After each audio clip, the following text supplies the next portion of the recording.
তো বন্ধুরা চলো আজকে থারকুন পাতা বাটা করবো। আর এখানে দেখো থারকুন পাতা বাটা করার জন্য সবকিছু নিয়ে নিয়েছি। তো সবাই প্রথমে কড়াইয়ের মধ্যে আমি জল দিয়ে দেব।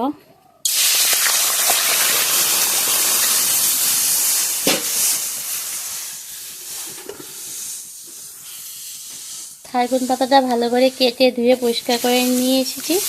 এখন জল দিয়ে এটা একটু ভাপ দিয়ে দেব।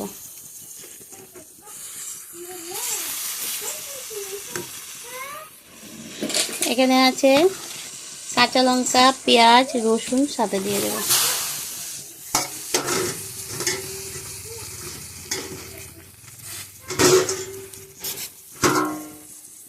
এবার তো ঢাকা দিয়ে দেব।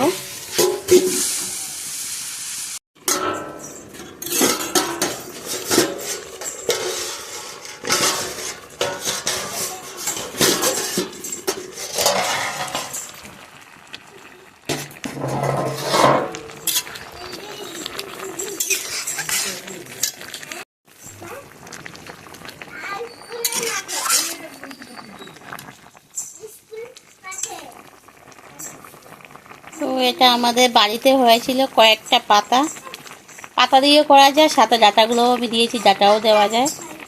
তো ডাঁটা অনেকে দেয় না, আবার অনেকে দেয়। কুচি কুচি ডাঁটা আছে তার জন্য আমি দিয়ে দিয়েছি। ডাঁটাটা আলাদাও রান্না করে খাওয়া যায়। পাতার সাথে আমি ডাঁটাও দিয়েছি, কারণ পাতাটা কম হয়েছে না, তার জন্য। ভাপ দেওয়া হয়ে গেছে, এখন এটা নামিয়ে আমি জলটা ঝরিয়ে নেব।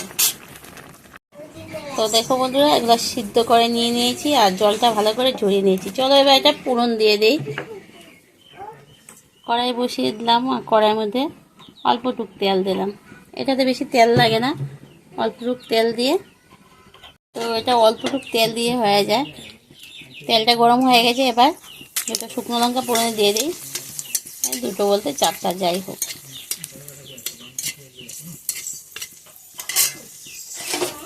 কিছুটা কালো জিরা দিয়ে দিলাম ফোড়নে।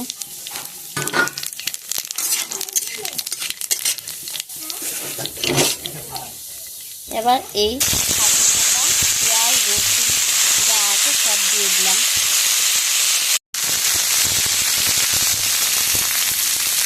সাথে দিয়ে দিব পরিমাণ মতো লবণ।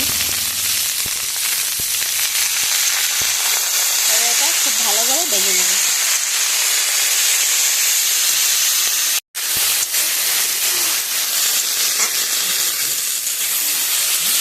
এখন শাকের মতন একটু শুকনো শুকনো করে ভেজে নেব। তারপরে এটা শিলনোড়ায় বেটে নেব। খুবই টেস্টি একটা রেসিপি। গরম ভাতের সাথে কিন্তু সেই জমে যায় খাওয়া দাওয়া আর কি।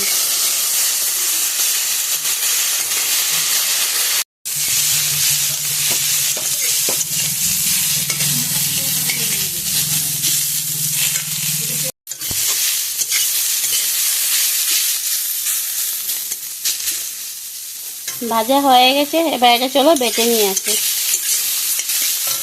বন্ধুরা বাইরে এসে গেছি, শিলপাটাটা বাইরে রেখে দিই ধুয়ে ধুয়ে পরিষ্কার করে। এখানে বেটে টেটে মানে ধুয়ে ধুয়ে পরিষ্কার করা যায় কি ভালোভাবে, কারণ অনেক সময় তো মাছও বাটি এর মধ্যে, তার জন্য বাইরেই আমি রেখে দিয়েছি। তো চলো এবার থারকুন পাতাগুলো বেটে নেব। তো থারকুন পাতাগুলো এখন বর্ষার দিন না, আর থারকুন পাতাটাও এক রকমের কচু আর কি।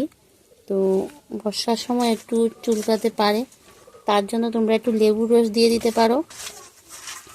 আর যেমন আজকে আমার ঘরে যেরকম লেবু নেই, তো আমি কি করব, একটু তেঁতুল দিয়ে দেবো। আমি একটু তেঁতুল নিয়ে এসেছি, এই দেখো তেঁতুল নিয়ে এসেছি। থারকুন পাতার সাথে একটু তেঁতুল বেটে দেবো। আর অন্য সময় অবশ্য থারকুন পাতাটা চুলকায় না, কিন্তু এখন বর্ষার সিজন না।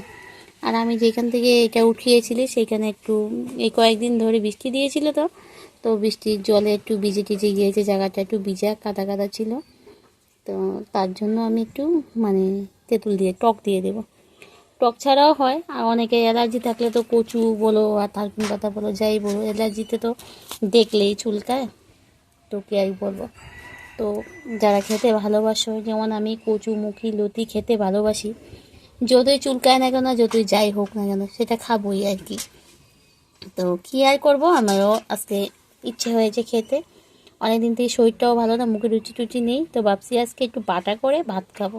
তো বাটা করে ভাত খাবো, বাড়িতে এই যে কয়েকটা থারকুন পাতা পেয়েছি, তো পাতা ডাটা আমি সুন্দর করে ভালো করে ধুয়ে পরিষ্কার করে বেজে নিয়ে ছিলপাটা নিয়ে বসে গেলাম। এখন এটা বাটবো, সাথে তেঁতুল দিয়ে বাটবো। তো চলো বেটে নিই বন্ধুরা।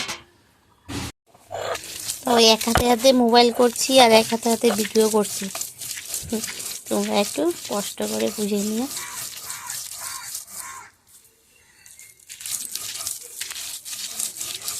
একদম মিহি করে বাটতে হবে।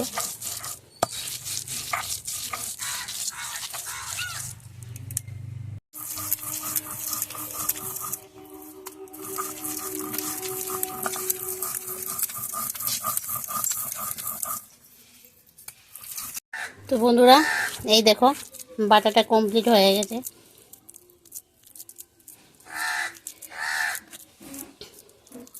আমি এরকম বেটেছি, তোমরা চাইলে আরও মিহি করতে পারো। এটাও মিহি হয়েছে, তো একটু আর কি মিহির ভাবটা একটু কম আর কি। এভাবে খেতে কিন্তু বেশি ভালো লাগে, তার জন্য আমি এভাবে রেখে দিয়েছি। তো বন্ধুরা, কয়েকদিন ধরে ভিডিও কিছু দিচ্ছি না, তো এই ভিডিওগুলো একটু কষ্ট করে দেখে নিও। শরীর ভালো হলে চেষ্টা করবো একটু ভালো ভালো ভিডিও দিতে।